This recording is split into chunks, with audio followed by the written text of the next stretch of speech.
जय श्री कृष्ण दोस्तों। आज मैं ये कुंडली उन माता पिता के लिए प्रेषित कर रहा हूँ दोस्तों, जिनके परिवार में जवान बहन बेटियाँ हैं। कहने का मतलब ये है दोस्तों कि मैं आज इसका शीर्षक देने वाला हूँ, कुंडली मिलाओ और बेटी बचाओ। कुंडली मिलाओ बेटी बचाओ का मकसद ये है दोस्तों कि अक्सर हम क्या करते हैं कि हमारी जो जवान बेटियाँ जो बालिग होने के बाद हम उनकी शादी ब्याह की चिंता में रहते हैं और अक्सर हम उनकी शादी से पहले योग्य वर ढूंढकर हम उनकी कुंडलियाँ मिलाना पसंद करते हैं। जब हमें लगता है कि हाँ भाई, इस वर के साथ इसकी कुंडली मिल रही है, अच्छे गुण मिल रहे हैं, तो हम खुशी खुशी उसके साथ उसकी शादी कर देते हैं। और अक्सर ये देखा जाता है कुंडली मिलाने के बाद में वह दंपति अपना जीवन राजी खुशी व्यतीत करते हैं। लेकिन कई बार ऐसा भी होता है कि दोस्तों कि हम कुंडली नहीं मिलाते हैं और कभी देव योग से जीवन में कोई तकलीफ़ नहीं आती है, वो कुदरती रूप से उनके गुण मिल जाते हैं। कई बार ऐसा भी होता है कि अक्सर बालिग होती हुई बेटी, माँ बाप बहुत अरमान लेकर उसको बड़ा करते हैं, पालन पोषण करते हैं, उसको सभी तरह की सुविधाएं प्रदान करते हैं। और जब लड़की बालिग हो जाती है तो एक दिन माँ बाप के सामने ये ऐसा मंजर पैदा होता है कि किसी पुलिस स्टेशन से या कोर्ट से उसको फ़ोन आता है माता पिता को कि भाई आपकी बेटी ने तो किसी भी दूसरे व्यक्ति के साथ लव मैरिज कर लिया है, कोर्ट मैरिज कर लिया है, अब आपका उस पर कोई अधिकार नहीं है दोस्तों। अब सोचिए कैसे माता पिता के हृदय पटल पर कैसा आघात लगता होगा। हम अक्सर ऐसे कई वीडियो देखते हैं कि जो पुलिस थाने के होते हैं या कोर्ट के होते हैं, जहाँ माता पिता रोते गिड़गिड़ाते हैं और लेकिन वो बेटी उनको पहचानने से इनकार कर देती है कि भाई आप मेरे कुछ भी नहीं लगते, मेरा जो कुछ भी है, ये जो मेरा प्रेमी है, यही सब कुछ है। तब ऐसी स्थिति में माता पिता के साथ क्या होता है, या तो उनके खून के घूंट पीकर रह जाना पड़ता है, या कई बार ऐसा भी देखा जाता है कि जो कोई माता पिता जो कि शरीफ होते हैं, जो कि कभी समाज में उनकी एक नाखून भर भी मतलब कि उनकी इज्जत कभी डाउन नहीं हुई हो, ऐसे माता पिता को अक्सर आत्महत्या करते हुए भी देखा गया है दोस्तों। तो कहने का मतलब ये है कि ऐसी जो बेटियां होती है या बहनें होती है जो सरेआम माता पिता की पगड़ियाँ उछालती रहती है, उन माता पिताओं के लिए मैं आज ये कुंडली बना रहा हूँ। तो कहने का तात्पर्य ये है दोस्तों कि मेरी एक सलाह है उन माता पिताओं से कि कृपया शादी के पूर्व जो कुंडलियाँ आप मिलाते हैं बच्चों की, तो कम से कम जैसे भी आपकी बच्ची मान लो कि 10-12 वर्ष की हो जाती है, कि भाई अभी मान लो कि किशोर वय से वो युवा अवस्था में प्रवेश करने वाली जो उम्र होती है, वैसे तो 10-12 वर्ष में नहीं होती है, वो 15-16 साल के बाद में वो युवा हो जाती है। लेकिन आज के जो 10-12 वर्ष के जो बच्चे होते हैं दोस्तों, वो बहुत ही एडवांस माइंड वाले होते हैं दोस्तों, क्योंकि आजकल का जो सोशल मीडिया का जो ज़माना है उसमें सभी बच्चे उम्र से पूर्व ही मतलब वो जवान बन जाते हैं। वो सभी कुछ समझते हैं और जानते हैं दोस्तों।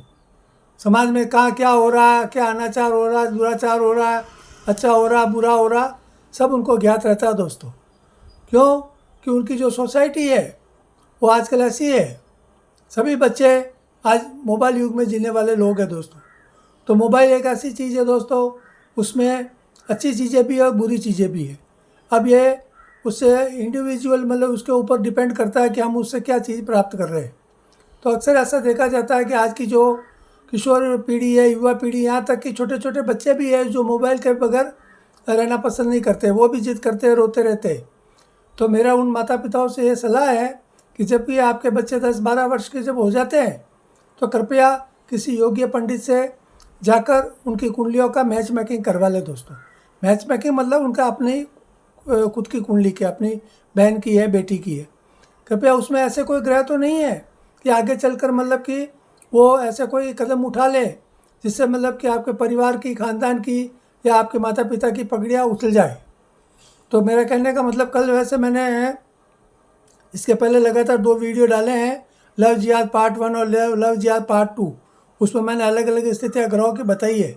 आज मैं ये अंतिम पार्ट डाल रहा हूँ, लव जिहाद 3 पार्ट। इसमें कल मैंने जो कुंडली डाली थी उसमें मंगल नहीं था, सॉरी, चंद्र, शुक्र, राहु और बुध के बारे में मैंने बताया था। आज मैं जो कुंडली बता रहा हूँ इसमें बुध ग्रह नहीं है, लेकिन मंगल, चंद्र, शुक्र और राहु ग्रह है। तो उसका क्या कारण है मैं आपको अभी स्पष्ट कर रहा हूँ। चंद्र ग्रह जो है दोस्तों वो स्त्री तत्व का ग्रह है, वो स्त्री है, वो मन है। तो स्त्री जो होती है वो स्वाभाविक रूप से, स्वभाव से मतलब कि भोली और नादान होती है दोस्तों। वो कुदरती मतलब कि उसकी ये पहचान होती है। कोई भी मतलब कि यदि उसमें उसकी बुद्धि यदि स्वतंत्र रूप से यदि उर्वर नहीं है, मतलब वो बुद्धिजीवी प्रवृत्ति की नहीं है, तो कोई भी उसको बरगला सकता है दोस्तों, कोई भी उसको सिखा पढ़ा सकता है दोस्तों। लेकिन यदि मैं ये क्यों कह रहा हूँ कि मान लीजिए अभी यहाँ जो चंद्र की मैंने जो स्थिति बताई है दोस्तों, ये जो फर्स्ट पार्ट है, पहला भाग कुंडली का, इसको लग्न बोलते हैं।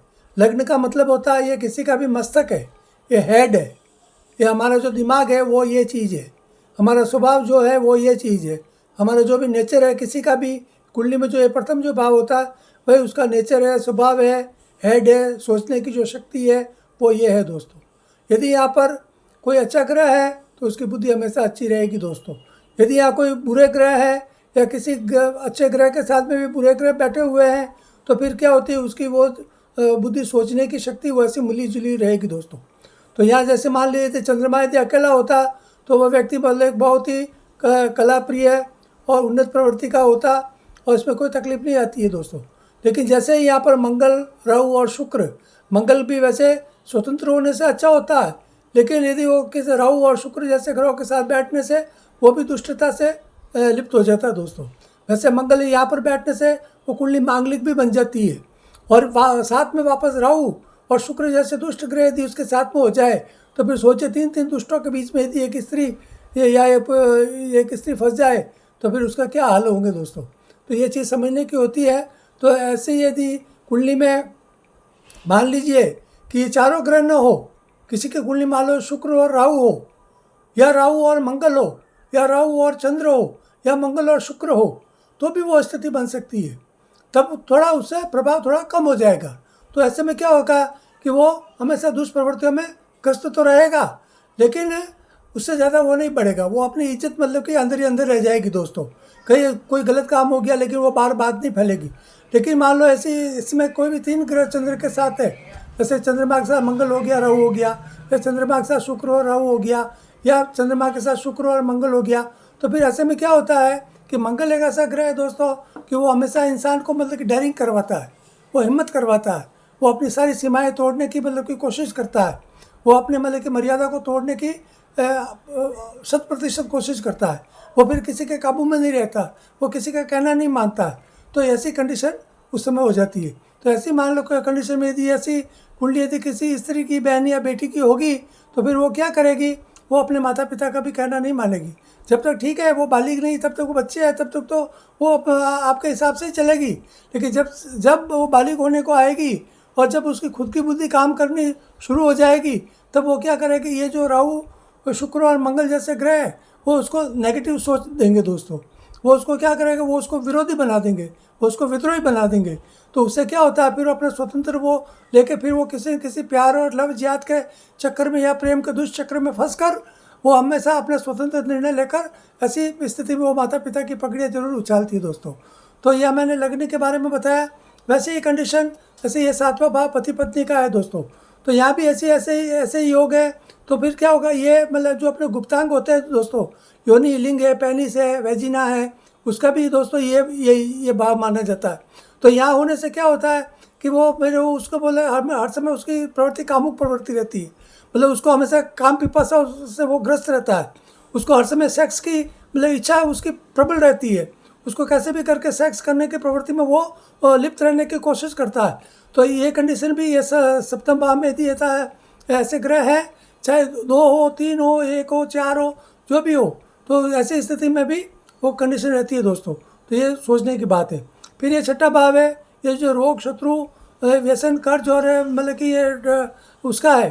तो यहाँ रहने वाला भी व्यक्ति वो कामुक तो रहेगा ही, दुर्व्यसनी भी रहेगा, और ये ड्रग वगैरह है जो भी है, ऐसी स्थितियों में वो लिप्त रहता। मतलब सभी प्रकार के दुराचार, अनाचार यदि यहाँ पर छठे भाव है तो यहाँ पे जरूर रहेगा दोस्तों।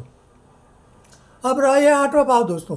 8वें भाव में राहु, शुक्र, मंगल और चंद्र है। इसमें से कोई भी 2 हो, 2 ग्रह कोई भी होने चाहिए। मंगल राहु हो, शुक्र राहु हो, चंद्र राहु हो, या मंगल चंद्र हो, या शुक्र चंद्र हो।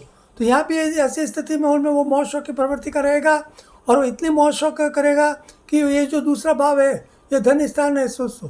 तो ये अपने मतलब कि धन की बर्बादी भी उसमें मतलब कि वो ज़रूर करेगा दोस्तों। और ऐसी कंडीशन में अक्सर क्या होता है दोस्तों, एक चीज़ और मैं बीच में बता देता हूँ कि अक्सर हम सुनते हैं कि मतलब कि वो अपने में कोई भी लड़की है, बहन है, बेटी है, अपने घर से माता पिता का जो धन है या गहने हैं वो चोरी करके मतलब किसी प्रेमी के साथ भाग गई। तो ऐसी कंडीशन भी ये इस भाव में और इस भाव के कारण हो सकता है यदि ये सभी ग्रह शामिल हो तो। और अक्सर हम ये भी देखते हैं दोस्तों कि जैसे 12वां घर है दोस्तों, चाहे यहाँ हो, चाहे यहाँ हो, चाहे यहाँ पर, इस 4-5वां घर में यदि कहीं भी हो तो ये कंडीशन और बनती है दोस्तों कि जैसे हम अक्सर देखते हैं कि हम शादीशुदा ज़िंदगी के बाद में भी कई लोगों की मतलब कि ज़िंदगियाँ टूट जाती है, यहाँ तक कि 1-2 बच्चे होने के बाद में भी तलाक होते रहते हैं दोस्तों। तो वो ऐसी कंडीशन में यही क्या कि शादी तो हो जाती है लेकिन उनके मन नहीं मिलते। जब मन नहीं मिलते हैं तो फिर क्या होती है कि वो जैसे तैसे 2 साल, 4 साल, 5 साल, 8 साल, 10 साल तक वो ज़िंदगी तो निकल जाती है, लेकिन फिर आगे जाकर धीरे धीरे क्या होता है उसमें दोनों में आपस में वो आकर्षण कम हो जाता है। और ऐसी स्थिति में फिर क्या होता है, बच्चे भी हो जाते हैं, 1 हो, 2 हो, फिर आगे जाके उनके मतलब कि आपस में उनके वो ऐसी कंडीशन आ जाती है कि उनको आप तलाक लेने के लिए मजबूर हो जाना पड़ता है दोस्तों। तो ये सब कंडीशन है दोस्तों।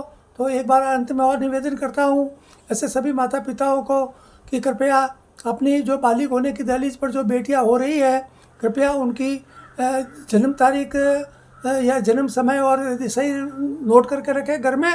और फिर जब भी ऐसी कंडीशन आवे तो किसी योग्य पंडित से, ज्योतिषी से ये कुंडलियाँ मिलाकर फिर उसके बारे में आप अगला निर्णय लें और उन पर नज़र रखें, ताकि कृपया सार्वजनिक रूप से आपकी पगड़ियाँ न उछले दोस्तों। क्यों कि आज का ज़माना ये है दोस्तों, जैसे बेटी बचाओ बेटी पढ़ाओ तो युग है ही, लेकिन उसके साथ साथ कुंडली मिलाओ और बेटी बचाओ, मैं आपको ये कहना चाहूँगा दोस्तों। तो ये ज़रूर आप इस चीज़ पे ध्यान दें। अभी मैं आपके ज़्यादा कुछ कहना नहीं चाहता हूँ दोस्तों। अंत में मेरा एक निवेदन है दोस्तों कि कृपया मेरे जो ये यूट्यूब चैनल है इसको सब्सक्राइब करें, लाइक करें और मुझे प्रोत्साहन दें। यदि आपकी कोई समस्या है, कोई भी ऐसी है चीज़ भ्रम है, तो कृपया मेरे व्हाट्सएप चैनल पर आकर मुझसे कोई भी आप अपना भ्रम निवारण कर सकते हैं। जो भी उचित सलाह में होगी आपको ज़रूर दूंगा दोस्तों। तो आज के लिए इतना ही, धन्यवाद। जय श्री कृष्ण, जय श्री राम।